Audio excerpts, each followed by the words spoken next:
13% of the population commit 50% of the crime. My fellow Americans, in recent weeks I have begun a conversation with the American people about our fate and our duty to prepare our nation not only to meet the new century, but to live and lead in a world transformed to a degree seldom seen in all of our history. Much of this change is good, but it is not all good, and all of us are affected by it. Therefore, we must reach beyond our fears and our divisions to a new time of great and common purpose. Our challenge is twofold. First, to restore the American dream of opportunity and the American value of responsibility. And second, to bring our country together amid all our diversity into a stronger community so that we can find common ground and move forward as one. More than ever, these two endeavors are inseparable.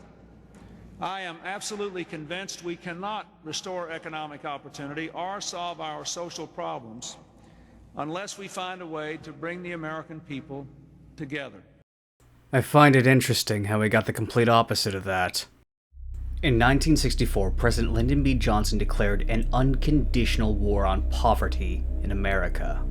Part of his Great Society agenda, the Economic Opportunity Act, followed in August. It launched programs like Job Corps, Head Start, expanded food stamps, aid to families with dependent children, AFDC, the end goal, end poverty through federal aid. At least that's what it was on paper. But within a year, a government report warned of unintended consequences, especially for the black families. Assistant Secretary of Labor Daniel Patrick Moynihan documented the crisis. In 1965, 1 in 4 black infants were born out of wedlock, 24%, 8 times the white rate.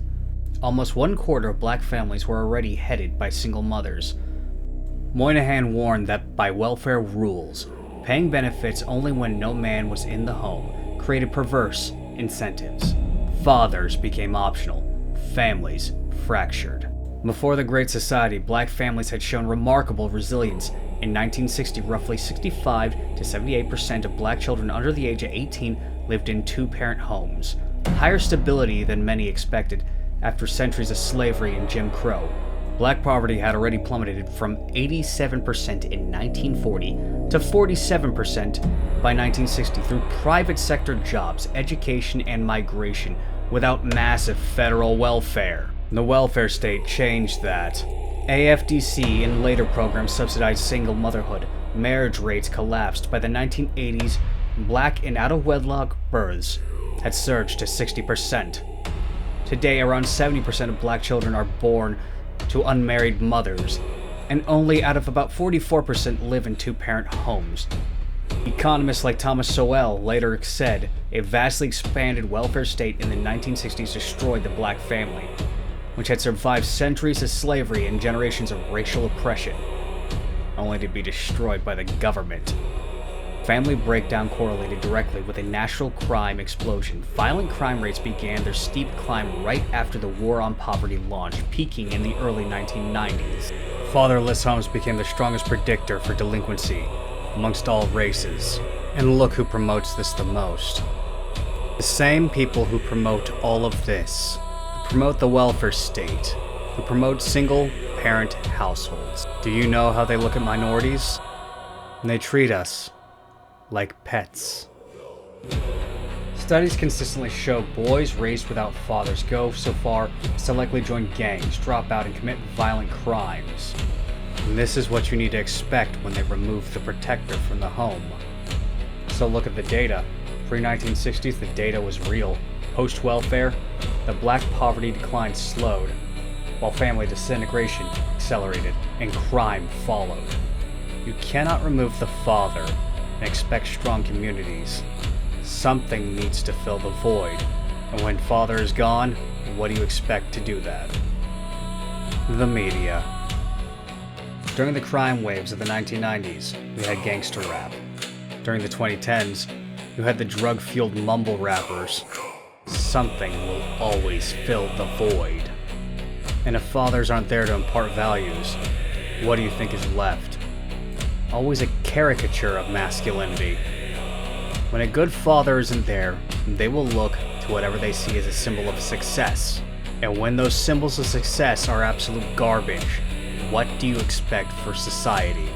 And even though this is hyper-exacerbated amongst the black community, it also affects the white ones. Some people actually think this was intentional. Intentional or accidental, one thing is clear. The welfare state penalized marriage, and in the process destroyed the family. This was done systematically.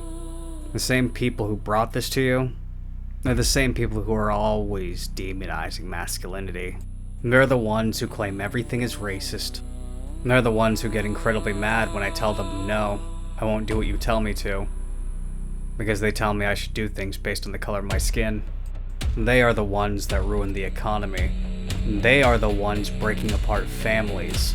Not long ago, I interviewed a family, Ukrainian immigrants, had their child taken away because they refused to gender transition her.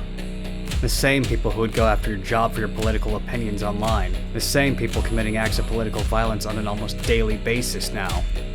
The world needs strong men. For now, there are dragons to slay.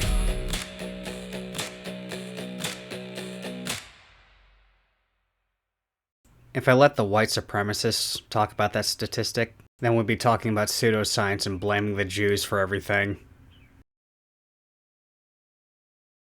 The documentary is out now. You can find it on YouTube, Rumble, and X. We have a few other plans in the works now. We have big plans and require your support to make this channel even better.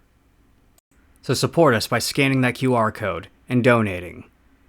Everyone who donates is entered to win a monthly prize. Have a good one, guys.